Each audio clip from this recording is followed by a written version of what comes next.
India में पहली बार दरार, ममता बनर्जी अकेले लड़ने को तैयार, कांग्रेस को बड़ा झटका। देखिए दोस्तों, इंडिया यानी विपक्षी गठबंधन को पश्चिम बंगाल में एक बड़ा झटका लगा है। खबर है कि मुख्यमंत्री और तृणमूल कांग्रेस प्रमुख ममता बनर्जी ने राज्य में अकेले ही चुनाव लड़ने का ऐलान कर दिया है। इससे पहले जहां कहा जा रहा था कि टीएमसी ने कांग्रेस को 2 सीटें देने की पेशकश की थी, इससे पहले उन्होंने इंडिया में शामिल वाम दलों पर भी गठबंधन पर हाईजैक करने के आरोप लगाए थे। वहीं एक मीडिया रिपोर्ट के अनुसार सीएम बनर्जी का कहना है कि कांग्रेस के साथ चर्चा फेल होने के बाद यह फैसला लिया गया। उन्होंने कहा कि जो भी प्रस्ताव मैंने उन्हें दिया है, उन लोगों ने सभी पर इनकार कर दिया। उन्होंने कहा कि इसके बाद ही बंगाल में अकेले जाने का फैसला किया है। खबरें थी कि कांग्रेस ने राज्य में टीएमसी से 10 से 12 सीटों की मांग की थी। पता नहीं कहां से उसके दिमाग में आ गया असम सीएम हिमंत बिस्वा शर्मा पर बरसे राहुल गांधी। देखिए, राहुल गांधी ने कहा है कि असम के सीएम हिमंत बिस्वा शर्मा देश के सबसे भ्रष्ट मुख्यमंत्री हैं। मुख्यमंत्री का नियंत्रण पूरी तरह से अमित शाह के हाथ में है। हिमंत बिस्वा शर्मा अमित शाह के खिलाफ कुछ भी कहने की हिम्मत करते हैं तो उन्हें पार्टी से बाहर निकाल दिया जाएगा। यहाँ के सीएम लोगों के बीच 24 घंटे डर और नफरत फैलाते हैं। इसके साथ ही उन्होंने सीएम पर लोगों के जमीन चोरी करने के आरोप लगाए। इसके पहले भी राहुल गांधी ने सीएम को देश का सबसे भ्रष्ट मुख्यमंत्री कहा था। उन्होंने लोगों को बताया कि सीएम का काम सिर्फ नफरत फैलाना और इसके साथ ही वह आम नागरिकों के पैसों को चुराकर अपनी प्रॉपर्टी बना रहा है। काजीरंगा में सीएम के जमीन लेने पर उन्होंने कहा कि कुछ समय बाद जब आप वहां जाएंगे तो वहां हर कुछ सीएम का ही होगा। असम की मीडिया के पीछे भी सीएम का ही हाथ है। सीएम जो चाहते हैं मीडिया वही लोगों को दिखाती है। वहीं राहुल गांधी ने कहा कि पता नहीं कहां से हिमंत बिस्वा शर्मा के दिमाग में आ गया कि वो राहुल गांधी को डरा सकते हैं। जितने केस लगाने हैं लगा दीजिए, मैं नहीं डरता। 25 केस लगाए हैं, 25 और लगा दीजिए।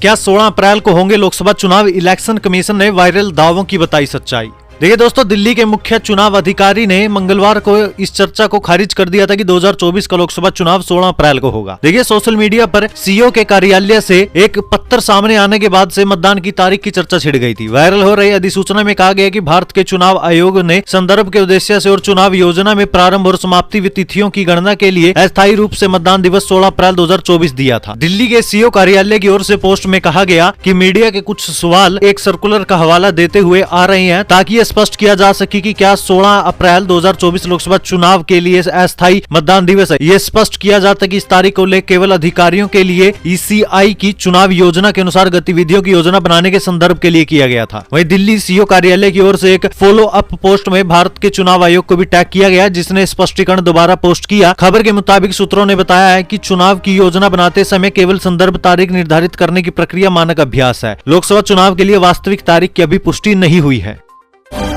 असम में हंगामे, एफआईआर के बाद कांग्रेस चीफ का अमित शाह को लेटर, हमलावरों को पुलिस का संरक्षण, फौरन ले एक्शन। देखिए, राहुल गांधी के नेतृत्व में चल रही कांग्रेस की भारत जोड़ो न्याय यात्रा के दौरान नॉर्थ ईस्ट के सूबे असम में हुए हंगामे को लेकर कांग्रेस अध्यक्ष मल्लिकार्जुन खड़गे ने केंद्रीय गृह मंत्री अमित शाह को एक पत्र लिखा है। इसमें उन्होंने यात्रा पर हमले के आरोप लगाए हैं और ऐसा करने वालों को पुलिस संरक्षण मिलने का भी दावा किया है। कांग्रेस अध्यक्ष ने पत्र के जरिए बताया कि असम में भारत जोड़ो न्याय यात्रा को जरूरी सुरक्षा नहीं दी जा रही है। बीजेपी के कार्यकर्ता यात्रा पर हमला कर रहे हैं और असम की पुलिस ऐसा करने वालों को संरक्षण दे रही है। उनके मुताबिक 21 जनवरी को यात्रा पर सोनीतपुर जिले में हमला कर दिया गया। जो स्थानीय एसपी है वे राज्य के सीएम हिमंत बिस्वा शर्मा के भाई है। उन्होंने हमला करने वाले बीजेपी कार्यकर्ताओं पर कोई कार्रवाई नहीं की। भाजपा कार्यकर्ताओं ने कांग्रेस की सोशल मीडिया टीम पर हमला किया और इन लोगों ने हमारे महासचिव जयराम रमेश पर भी हमला किया, उनकी कार पर हमला किया।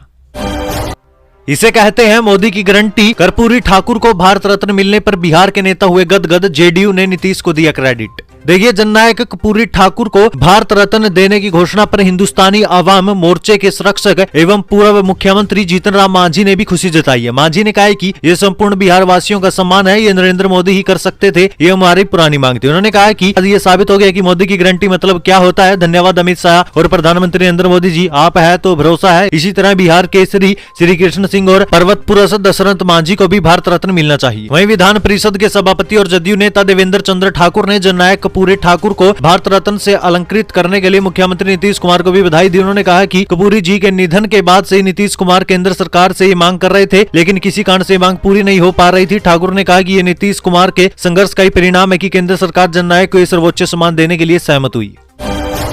तोड़ दिए गेट पर लगे ताले, खंगाला जा रहा है आवास। बंगाल में ईडी और आयकर विभाग का ऑपरेशन शाहजहां शेख। देखिए, पश्चिम बंगाल में ऑपरेशन शाहजहां शुरू हो गया है। बुधवार को ही केंद्रीय एजेंसी प्रवर्तन निदेशालय के अधिकारी एक बार फिर से राशन घोटाले के आरोपी शाहजहां शेख के घर पहुंचे और छापेमारी शुरू कर दी है। हालांकि यहां गेट पर ताले लगे मिले, इन तालों को तोड़ दिया गया है। बाद में आयकर विभाग के अधिकारी भी पहुंचे। ईडी की टीम के साथ सीआरपीएफ की एक कंपनी समेत भारी सुरक्षा बल मौजूद है।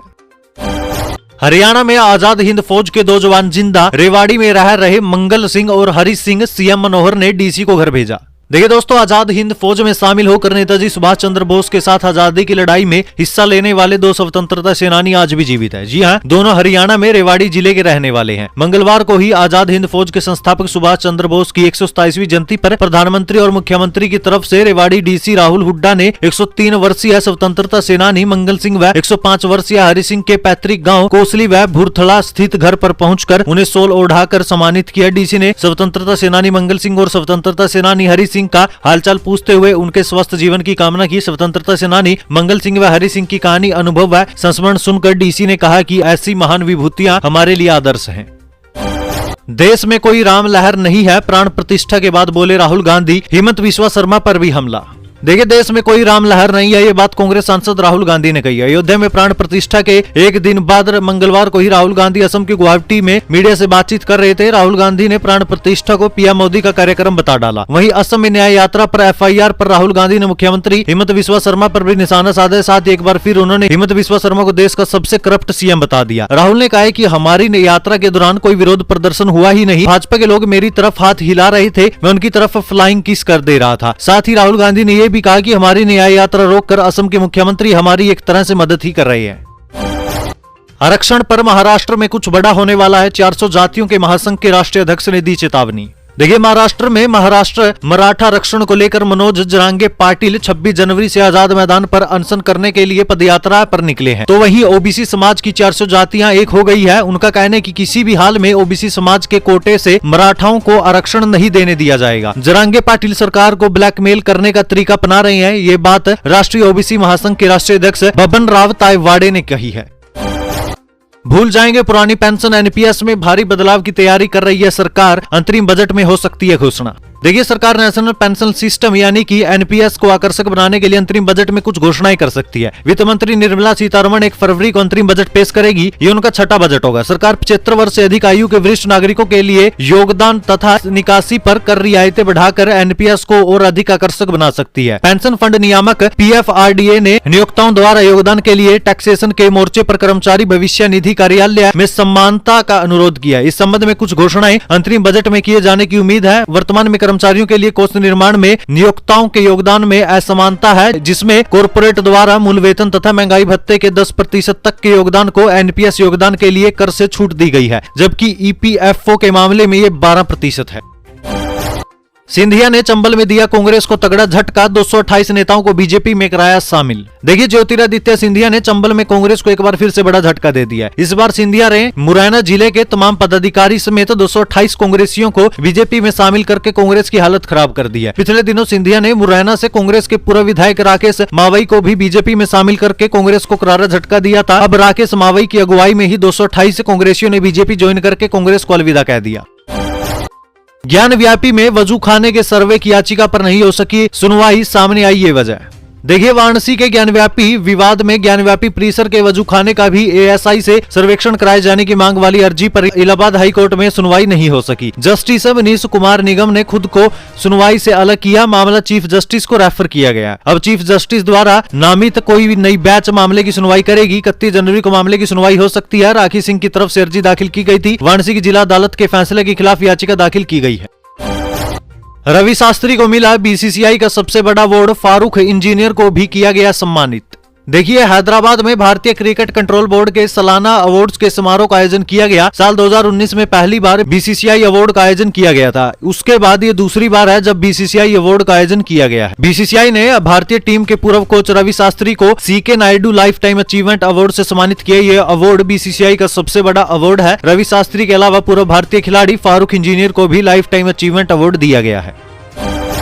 गणतंत्र दिवस परेड में शामिल होने के लिए फ्रांस के राष्ट्रपति मैक्रो आज पहुंचेंगे जयपुर, बताएंगे आपको पूरा कार्यक्रम। देखिए, 26 जनवरी को गणतंत्र दिवस परेड में हिस्सा लेने के लिए फ्रांस के राष्ट्रपति इमैनुअल मैक्रो आज यानी 25 जनवरी को जयपुर एयरपोर्ट पहुंचेंगे। आज के ही दिन राष्ट्रपति मैक्रो राजस्थान के आमेर किले, जंतर मंतर और हवा महल का भी दौरा करेंगे। साथ ही वह जयपुर में प्रधानमंत्री नरेंद्र मोदी से भी मुलाकात करेंगे। इसके बाद देर रात राष्ट्रपति मैक्रो दिल्ली पहुंचेंगे, जहां वे कल यानी 26 जनवरी को इंडिया गेट पर होने वाली गणतंत्र दिवस परेड में बतौर मुख्य अतिथि शामिल होंगे। गणतंत्र दिवस परेड देखने के बाद में वह राष्ट्रपति भवन में भारत के राष्ट्रपति द्वारा एट होम रिसेप्शन में भाग लेंगे। अयोध्या में रामलला की प्राण प्रतिष्ठा पर भड़का ओआईसी, जानिए क्या कहा। देखिए दोस्तों, अयोध्या में बीते 22 जनवरी को राम मंदिर का भव्य उद्घाटन किया गया था। इसको लेकर देश ही नहीं विदेशों में भी काफी चर्चा थी। हालांकि राम मंदिर के उद्घाटन पर कई लोगों को मिर्ची लगी। पाकिस्तान ने पहले ही नाराजगी जाहिर कर दी थी। खैर वो बड़ी बात नहीं है, उसको साइड में रखते हैं। हालांकि अब इसमें एक नया नाम जुड़ चुका है। इस बार 57 मुस्लिम देशों के संगठन ऑर्गेनाइजेशन ऑफ इस्लामिक कॉरपोरेशन यानी कि ओआईसी ने जहर उगला है। दरअसल ओआईसी ने अपने आधिकारिक वेबसाइट पर राम मंदिर के प्राण प्रतिष्ठा पर कड़ी प्रतिक्रिया दी है। उन्होंने एक बयान जारी कर कहा है कि हम इस्लामिक धर्म से ताल्लुक रखने वाले बाबरी मस्जिद को तोड़कर बनाई गई राम मंदिर की निंदा करते हैं। उन्होंने कहा कि जिस जगह पर राम मंदिर का निर्माण किया गया उस जगह पर पिछले 500 सालों से बाबरी मस्जिद थी। इस पर ओआईसी ने राम मंदिर के उद्घाटन पर गंभीर चिंता जाहिर की है। खैर उस चिंता का हमें कोई फर्क नहीं पड़ता। फिर तो सब हमेशा जिंदा रहते। स्वामी प्रसाद मौर्य के फिर बिगड़े बोल, रामलला प्राण प्रतिष्ठा को बताया ढोंग। देखिए दोस्तों, विवादास्पद बयानों को लेकर अक्सर सुर्खियों में रहने वाले समाजवादी पार्टी के वरिष्ठ नेता स्वामी प्रसाद मौर्य ने एक बार फिर से कुछ ऐसा ही बयान दिया। इस बार उन्होंने अयोध्या के राम मंदिर में रामलला के प्राण प्रतिष्ठा को ढोंग और आडंबर बता दिया। उन्होंने कहा कि प्राण प्रतिष्ठा से पत्थर सजीव हो जाता है तो फिर तो कोई मरता ही नहीं। ऐसा हो सकता तो फिर मुर्दे क्यों नहीं चल सकते।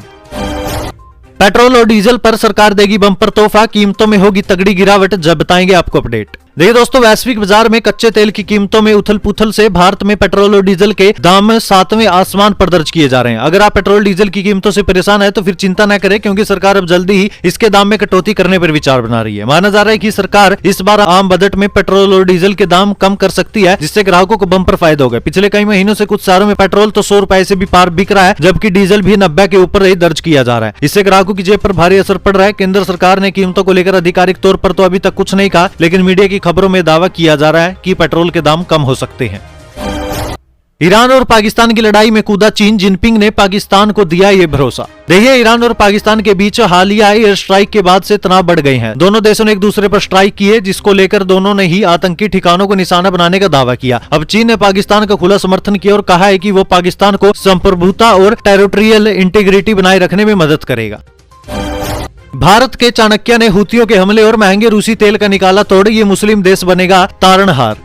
देखिए, यमन के हुती विद्रोहियों के लाल सागर में बढ़ते हमले का भारत ने अब तोड़ निकाल दिया। दरअसल भारत अब अपने पुराने दोस्त देश ईरान से तेल आयात करने पर विचार कर रहा है। भारत अगर ईरान से तेल खरीदता है तो इससे 3 बड़े फायदे हो सकते हैं। भारत ईरान से तेल खरीद कर हुती हमलों से आसानी से बच सकता है। हुती विद्रोहियों को ईरान का संरक्षण मिला हुआ है और वहीं उन्हें हथियार भी देता है। यही नहीं, भारत को रूस के महंगे होते तेल का भी हल मिल गया है। रूस ने अब अमेरिका को तेल बेचना शुरू कर दिया और भारत की सब्सिडी घटा दी है। यही नहीं, भारत अगर ईरान से तेल खरीदता है तो इससे चीन को भी बड़ा झटका लगना तय है, जो इस खाड़ी देश में अपनी पकड़ मजबूत कर चुका है।